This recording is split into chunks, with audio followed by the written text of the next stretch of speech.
कहा जाता है कि नागवंश के योद्धाओं की शक्ति ऐसी थी कि वे अपनी जटाओं से ही सैकड़ों दुश्मनों का सामना कर सकते थे। लेकिन एक बार नागाओं को भी अपनी ताकत के मुकाबले में इंसानी चतुराई से हार माननी पड़ी। बहुत समय पहले किसी गांव में नागाओं के एक छोटे समूह का बसेरा था। ये नागा सिर्फ रात में बाहर निकलते, जंगलों में शिकार करते और सुबह होते ही गायब हो जाते। उनके बारे में ये भी कहा जाता था कि वे अदृश्य होकर कहीं भी पहुंच सकते थे। गांव के लोग उनसे डरते थे और दूर दूर ही रहते थे। फिर एक दिन गांव के बूढ़े मुखिया ने एक अनोखी योजना बनाई। उसने सोचा, क्यों न इन नागाओं को गांव में बुलाकर उनसे मित्रता की जाए। अगले दिन मुखिया ने गांव वालों के साथ मिलकर एक बड़े भोज का आयोजन किया और नागाओं को भी न्योता भेजा। नागा पहले तो हैरान रह गए, लेकिन जब भोज का सुना तो उनके मुंह में पानी आ गया। भोज के दिन नागा अपनी पूरी शान शौकत के साथ आए। उनके सिर पर मणियां चमक रही थीं और उनके गहनों की अद्भुत झलक देखकर गांव वाले मंत्रमुग्ध हो गए। जैसे ही भोज की शुरुआत हुई,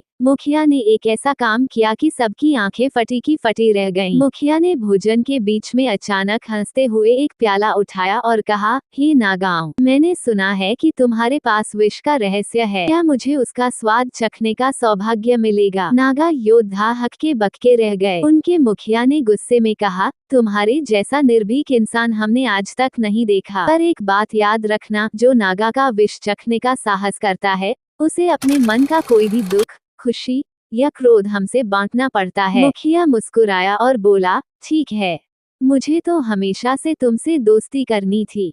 ये सुनकर नागाओं का दिल पिघल गया।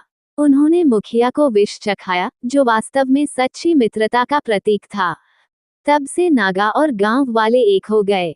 दोस्तों, वीडियो अच्छा लगा तो वीडियो को लाइक करें और फॉलो करें।